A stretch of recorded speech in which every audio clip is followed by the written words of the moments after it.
This source book is great. You should buy it. Video over. Alright, now that I've summed up the video in one line, let's dive into what makes this source book so captivating in the world of Grimhollow and its Lairs of Etharis Sourcebook. I will mess up words in this script. So picture this. Imagine a world where the gods have fallen, where horrifying creatures that want your bones, skin, or soul roam the caves and forests, where mind-controlling monstrosities live among men. That's Etharis, a land brimming with horror and danger. So we'll be diving into a diverse landscape, meeting some exciting inhabitants, and uncovering the secrets hidden deep in the Lairs of Etharis. So what really is the ethos of this source book? And that's really getting into what are the Lairs. Well, it's a source book in the Grimhollow setting.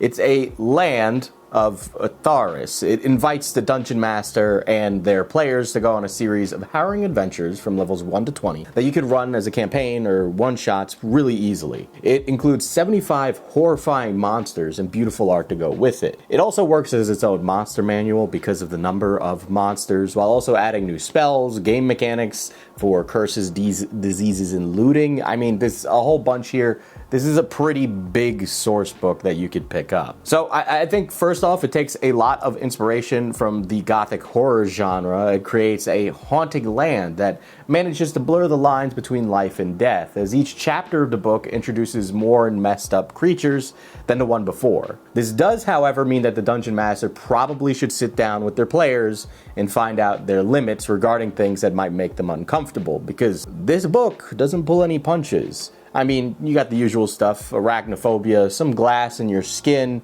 or in my friend's case, cockroaches, the absolute worst of creatures. Something that's really good about Lairs of Etharis as a source book is that there is no set way to go from point A to point B.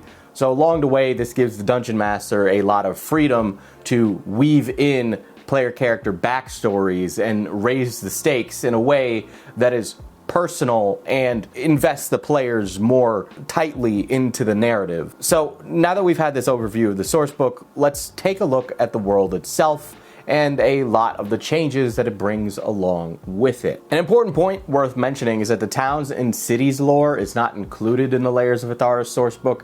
You need to go over to Ghostfire Gaming's page for the map, where you can get a brief view of the different areas, as well as what pages in the Grimhollow Player's Handbook the area is referencing.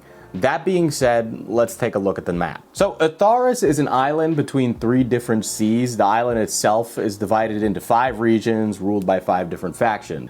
Within the different regions, there's a diverse range of fauna, landscapes, and climates. From giant and snowy mountains to dark forests fueled by the body of a dead god. Each region is going to have a capital city led by different kings, queens, theocracies, and empires. The 2 most prominent are at war, but none of that is relevant to the source book. I'll put a link somewhere if you want to go take a gander. What's important to mention is not a single layer is given a place on the map, which is actually really good. Many of them have some minor detail changes depending on whether or not the layer is near a large population center or in the middle of nowhere. Mainly more prisoners when the layer is near more populated areas. So this is great for a Dungeon Master, right? Because now you can kind of slot these in wherever it is needed for a good narrative, and it can help get the PC's loved ones in serious peril. I mean, that's the most immediate way to raise the stakes, is trap somebody's mom in a terrible, terrible situation. The layers are really important because they are visual storytelling. It acts as an extension of the monster itself. Each room of the layer tells a story about the creature, so the characters could theoretically guess what they're going to face. For example, by the excessive number of coffins, you can probably assume it's going to involve something undead. The lit candles indicate to the players that these are abandoned crypts that may have not been so abandoned as they once thought. The desk with open research books on them and embalming tools indicate that a type of person was once rummaging around, and the coffin in the center is locked up with chains illuminated by candles, indicating something potentially sinister about this place. It's a very creepy lair for a very creepy undead encounter. Something that I think is great about Grimhollow as a setting is that it reflavors almost all of the spellcasters. Since the gods have fallen, divine powers of clerics and paladins now come from their faith in the gods, as opposed to the actual powers of the gods, meaning that breaking a holy rule isn't going to necessarily affect their powers, but a crisis of faith, now that might just affect their powers. For wizards and sorcerers, they're no longer nerds versus rich kids.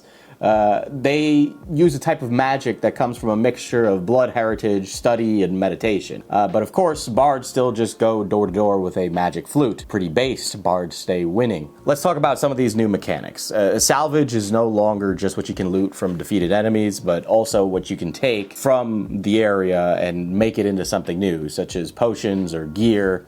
It gives tool proficiency a use, since most need a character to be proficient in a relevant tool to craft it. For example, you can make a special goop with enemy loot, proficiency in herbalism tools, and a successful wisdom check. The Adept Crafter and Careful Crafter feats came with the salvage and crafting mechanics. Adept Crafters can now craft things faster and keep materials after a successful check. Careful Crafters give players the advantage on checks, as well as helping you if you fail. So, there's a lot there. Despite the feats, you still need to be proficient in both the relevant tools and checks for an attempt. The sourcebook also offers alternative failure rules depending on the player's rules. So it's no longer crushing to fail, and to be fair, Lairs of Etharis is complicated and hard enough. But it does make me think of a potential Tears of the Kingdom-esque campaign with those craftings. A big change is lycanthropy. It's no longer a disease in Etharis, instead becoming a magical curse. Which in my opinion makes a lot more sense. Forcing the players to struggle with their new animalistic urges and transformation unless they remove the curse through a clerical means or the blood of a chaotic evil undead werewolf. Honestly, I don't know why it wasn't a curse to begin with. I feel like in most fantasy media, lycanthropy is always a curse. Weird. I don't know why it was a disease. Lairs of Etharis offers a lot, so it is definitely worth it and offers up some amazing rule changes. It's a great sourcebook, and it'll add a lot to your games and forces even the most experienced players to adapt to their environment. The encounters are difficult, very difficult, and I was actually a player for this recently.